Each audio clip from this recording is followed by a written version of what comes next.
Hi, and welcome to another instructional video from CSCI 1300. In this video, we will go through the steps of taking a word problem from start to finish and figuring out how do we start a problem, how do we tackle it, how do we go through the steps of translating this problem into code and coming up with some kind of answer. So imagine a scenario where you are given a question. As a robot controller, you are given a task to program a Mars rover to collect soil samples from different locations.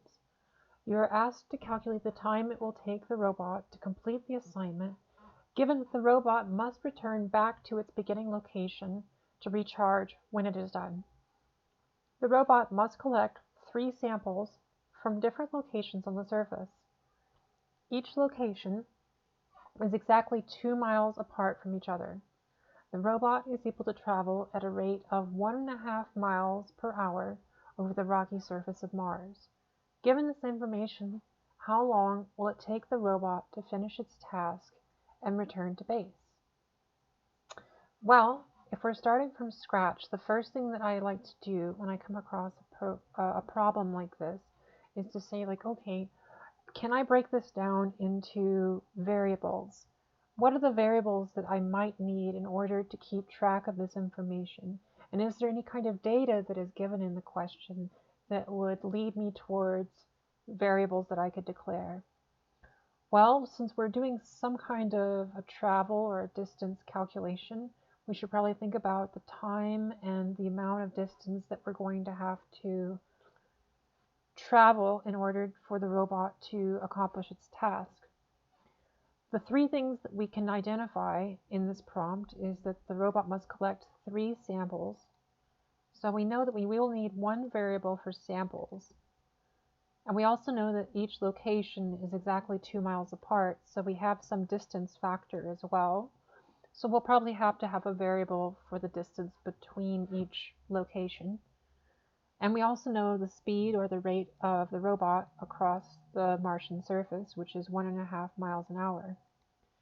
Another key thing to remember is that the robot must return back to its beginning location. So we might have to calculate something based on its return trip as well as its initial trip to get the round trip figure.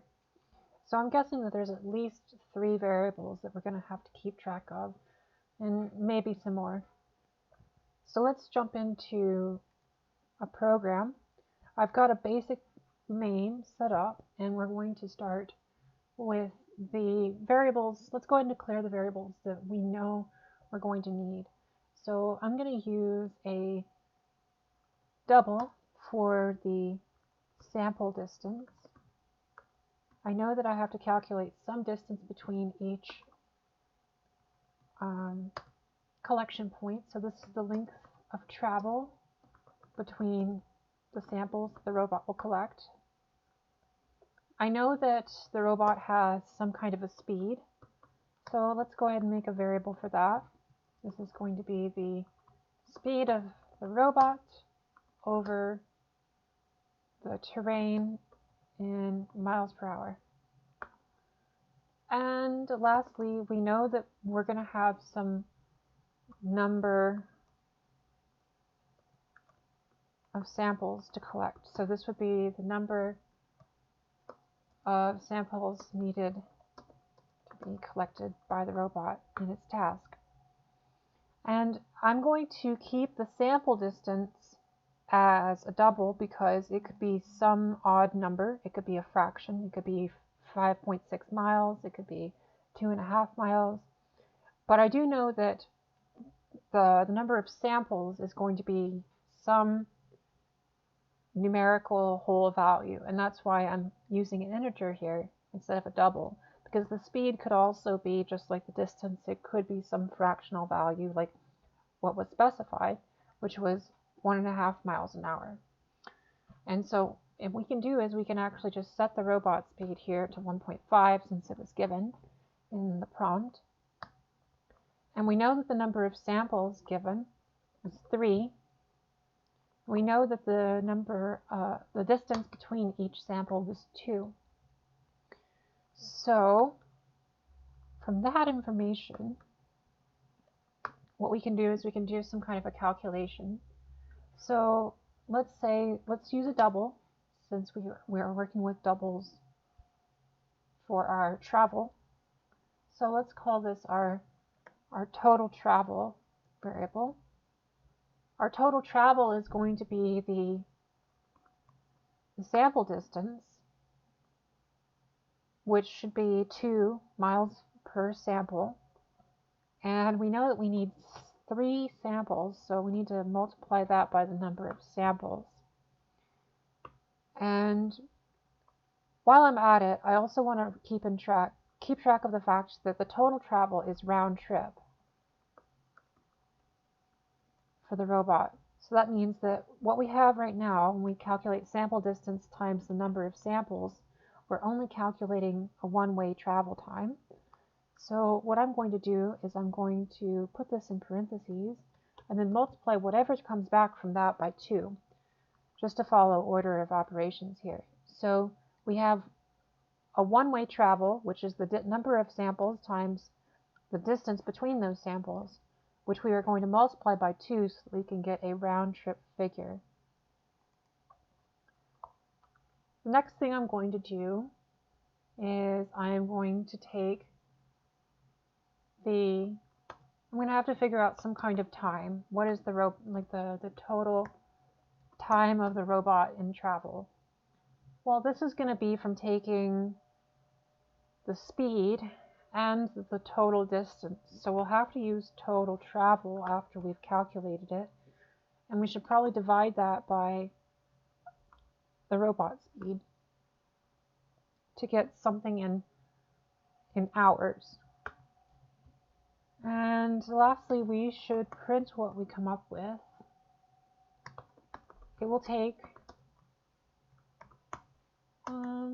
we know that it'll take whatever is stored in total time for the robot based on our calculation. We know that that's going to come back in hours to collect all the samples.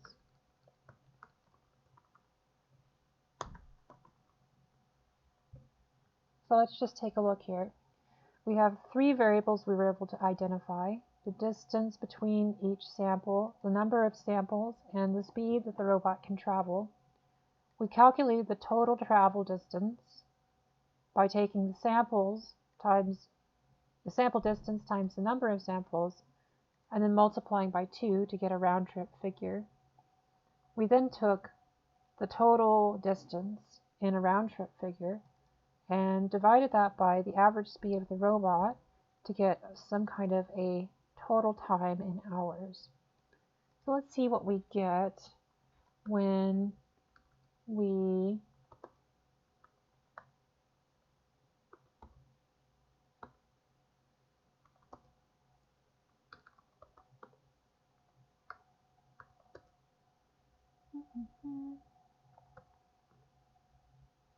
okay, so let's go ahead and compile